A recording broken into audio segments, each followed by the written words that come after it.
Realistic revision routine. You are just 1 month away from your exam and I am sure कि सब बच्चे सोच रहे होंगे कि इस 1 मंथ में हम लोग ऐसा क्या कर लें कि हम लोग का नेट या जेआरएफ पक्की तरीके से निकल जाए। आज के इस वीडियो में हम लोग 3 स्टेप्स के बारे में बात करेंगे जो कि आपके लिए इनफ है। हर समझदार बच्चे ने उसको फॉलो कर रखा होगा and trust me, in 3 steps के अलावा आपको और किसी भी चीज की, किसी भी फालतू के ग्लोरिफिकेशन या फिर किसी भी फालतू के मोटिवेशन की नीड नहीं है। In this video, I am going to give you 3 very simplistic and doable techniques जिसको अगर आप फॉलो करते हो तो आपका नेट निकलना बिल्कुल एंड बिल्कुल पॉसिबल है एंड इसके अलावा आपको और किसी चीज की नीड नहीं होगी। नंबर 1 थिंग इज कि आपको सबसे पहले तो पता होना चाहिए कि आपके हाथ में कितना टाइम है। As I said, you are just left with 1 month जिसके अंदर आ जाएंगे आपके 4 वीक्स या फिर एग्जैक्टली 30 डेज। अब ये आपके ऊपर है कि भैया आप 2 घंटा पढ़ाई करके 10 घंटे रील देखते हो या फिर 10 घंटे पढ़ाई करके 2 घंटे भी रील नहीं देखते हो। सबसे पहली चीज जो आपको यहाँ पर दिखाई दे रही है वो है एक डायग्राम जिसमें आपको क्लियरली वो 3 स्टेप्स मेंशन किए हुए हैं मैंने। पहला है प्रैक्टिस, दूसरा है रिवाइज एंड तीसरा है रिपीट। ध्यान दीजिएगा, मैंने सबसे पहले प्रैक्टिस लिखा है एंड नॉट रिवीजन। आज से अगर 2 महीने या 4 महीने पहले मैं ये वीडियो बनाती तो रिवीजन को मैं सबसे पहले ऊपर रखती या फिर that is the time when you are grasping the new concepts या फिर आप पढ़ाई कर रहे हो। 1 महीना पहले भी आप न्यू कॉन्सेप्ट्स को पढ़ रहे हो या फिर नए सेक्शंस को टच कर रहे हो, ये एक समझदारी वाली चीज नहीं हुई। एंड अगर आप ऐसा करना भी चाहते हो तो उसका भी क्या तरीका होगा वो भी मैं आपको बताऊंगी। तो number 1 thing you are able to see over here is practice. अब इस प्रैक्टिस के अंदर क्या क्या चीजें आ जाएंगी? द नंबर 1 थिंग जो आपको करनी है वो ये है कि full length practice under exam timed conditions. आप सभी को एक चीज पता होगी कि आपका नेट का एग्जाम 3 घंटे का होता है, जिसमें से आई वुड मैं ये सोचती हूँ कि आप लोग 1 घंटा अपने पेपर 1 को देते हैं एंड 2 घंटा पूरा अपने पेपर 2 दैट इज इंग्लिश को देते होंगे। तो आपको आज से लेके हर दिन अपने ये 2-2 घंटों का इस्तेमाल करना है। आपको 100 क्वेश्चन लेके बैठने हैं, टाइमर लगाना है एंड प्रॉपरली उसको 2 घंटे के अंदर खत्म करना है। आप ये क्वेश्चंस किसी भी पर्टिकुलर बुक से लगाएं। क्वेश्चंस पीवाईक्यूज ही होने चाहिए, कहीं से भी मॉक टेस्ट उठा के आपको नहीं करना है। ये तो बिल्कुल भी मैं इस वीडियो में या फिर कभी भी आपको नहीं बोलूंगी। जब भी मैं प्रैक्टिस या क्वेश्चंस के बारे में बात करूंगी तो बाय डिफॉल्ट समझ जाना कि I am talking about PYQs जो कि स्टैंडर्डाइज्ड फॉर्मेट में होते हैं, ठीक है। तो 2 घंटे जो आपको लेके बैठने हैं उसमें आपको लगाने हैं पीवाईक्यूज। आप इसको किसी भी पर्टिकुलर बुक से लगाते हो जो आपके पास है, आप एनटीए की वेबसाइट पर जाके जो पूरे क्वेश्चंस होते हैं वहां से जाके लगाते हो तो भी ये आपके ऊपर है। तीसरा जो सोर्स है वो है हमारी वेबसाइट जहां पर आपको बहुत सारे हर शिफ्ट के क्वेश्चंस मिल जाएंगे 100 के फॉर्मेट में, जिसको आप यूज करके अपना प्रॉपर टाइमर के साथ टेस्ट दे सकते हो। आपने ये पूरा 2 घंटे में टेस्ट दिया तो आपके इस पर्टिकुलर टेस्ट के बाद एक पूरी ऐसी एनालिसिस बन के आपके सामने आ जाएगी। Now this is a particular screenshot जो मेरे ही एक स्टूडेंट ने टेलीग्राम पर शेयर किया था। यहाँ पर अगर आप क्लियरली देखें कि एक टेस्ट देने के बाद इस बच्चे को क्लियरली एक एनालिसिस सामने निकल के आती है जिसमें शो हो रहा है कि लिटरेरी थ्योरी के 16 क्वेश्चंस में से उसने 13 निकाल लिए, इंग्लिश इन इंडिया का एक ही क्वेश्चन था तो उसने एक पूरा निकाल लिया, ब्रिटिश लिटरेचर के 21 क्वेश्चंस में से उसने 20 निकाल लिए, पोस्ट कॉलोनियल लिटरेचर के 5 क्वेश्चंस में से उसके 4 ही बने, या फिर बाकी भी डेटा आपके सामने है।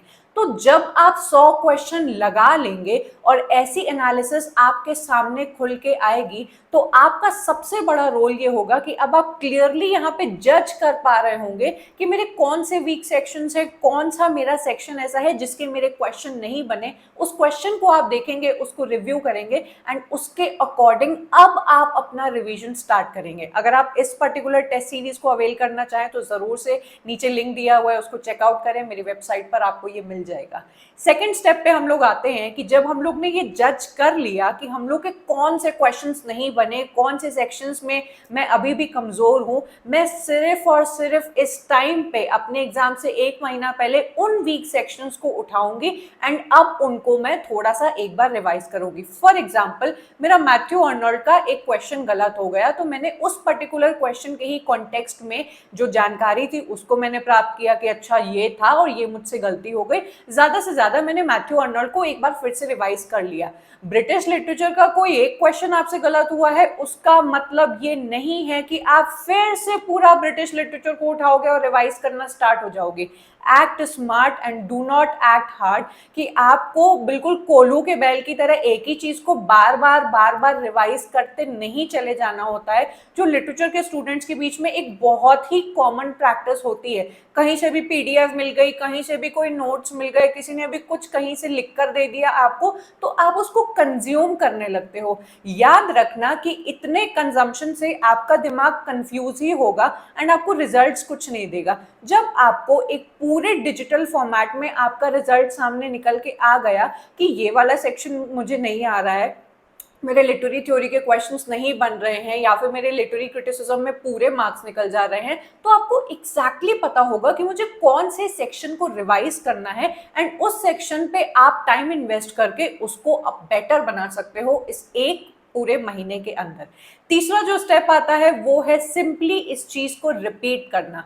हर बच्चा अपनी अपनी कैपेबिलिटी के अकॉर्डिंग एक दिन के अंदर दो सेट माने कि 200 क्वेश्चन, जिसकी कैपेबिलिटी ज्यादा अलाउ करते हो तो वो 3 सेट भी लगाए।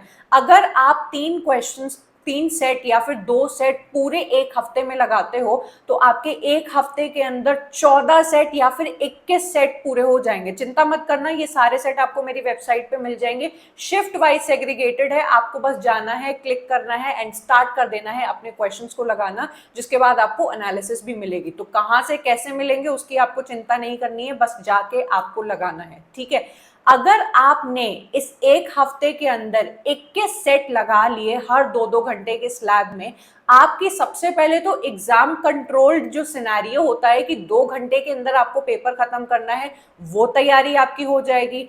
आपने इतने सारे क्वेश्चंस लगा लिए होंगे कि आपको एग्जैक्टली पता होगा कि एक हफ्ते में जो मैंने 21 सेट लगाए हैं उसके बाद you will be knowing exactly कि मेरा कौन सा सेक्शन है जो वीक है एंड कौन सा सेक्शन है जिसमें मैं फुल्ली कॉन्फिडेंट हूं।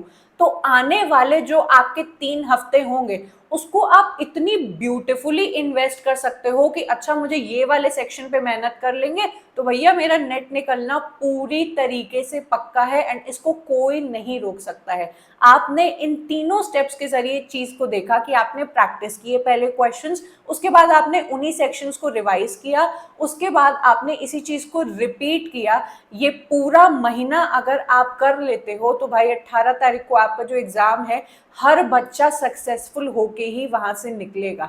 नाउ इन क्वेश्चंस के टाइम पे अगर आपके सामने कुछ ऐसे क्वेश्चन जरूर आएंगे जो बिल्कुल नए होते हैं, जिसको देखकर परेशान हो जाते हैं, तो भाई टेलीग्राम की आपको सुविधा मिल रखी है कि आप आए उस क्वेश्चन को आकर डिस्कस कर लें। मैं आपको बताऊंगी कि भाई ये तो पूरे इतने सारे सालों में एक ही बार आया है, उसको छोड़ दो, लेकिन अगर वो इम्पोर्टेंट टॉपिक होगा तो मैं आपको बताऊंगी कि इसको किस तरीके से प्रिपेयर करना है। मतलब हर तरीके से आपका फायदा ही होगा। बस शर्त यह है कि आपको क्वेश्चंस लगाने हैं, आपको पता होने चाहिए कि आपका भैया कौन सा सेक्शन है जो कमजोर है एंड कौन सा सेक्शन है जो कमजोर नहीं है।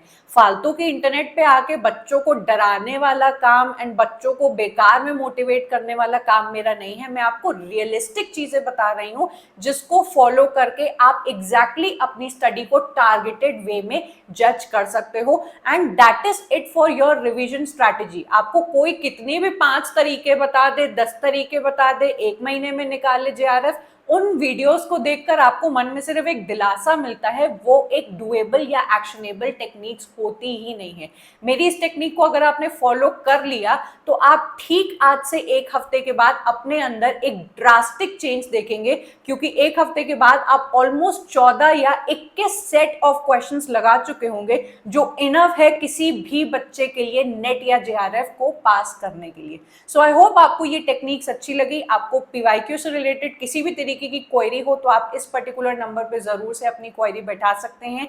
कौन से पीवाईक्यू टेस्ट सीरीज की मैं बात कर रही हूँ, उसको किस तरीके से अवेल करना है, उसका लिंक आपको नीचे मिल जाएगा, या फिर आप इस पर्टिकुलर नंबर पे आके हमसे मैसेज कर सकते हैं। आपको मेरा टीचिंग स्टाइल अच्छा लगता हो तो आप मेरे कोर्सेज को भी चेकआउट कर सकते हैं, जो कि मेरी वेबसाइट पर अवेलेबल है। मेरे यूट्यूब पर कई सारे फ्री वीडियोज हैं जो मैंने आपके लिए बना के रखे हैं, जो बच्चे अवेल कर रहे हैं अपने एग्जाम से पहले and they are giving such positive feedback कि उनको इन वीडियोस की बहुत ज़्यादा हेल्प मतलब मिल रही है एंड उनके एग्जाम में उनको कॉन्फिडेंट फील हो रहा है। आपके कोई भी कंफ्यूजन हो या किसी भी तरीके की आपको प्रॉब्लम हो तो आप टेलीग्राम ग्रुप को हमारे ज्वाइन करिए, जहां पर आपको ऑलरेडी डेली बेसिस पे 2 से 3 बार आपको पीवाईक्यू टेस्ट सीरीज मिल रही हैं, पोल्स मिल रहे हैं, जिसको डेली बेसिस पे बच्चे लगा रहे हैं। अपना जो रिस्पॉन्स है डेली हम लोग के साथ शेयर करते हैं and I can see a drastic change in the number and the percentage of the students जो लगा रहे हैं एंड उनका बहुत ही पॉजिटिव रिजल्ट आ रहा है।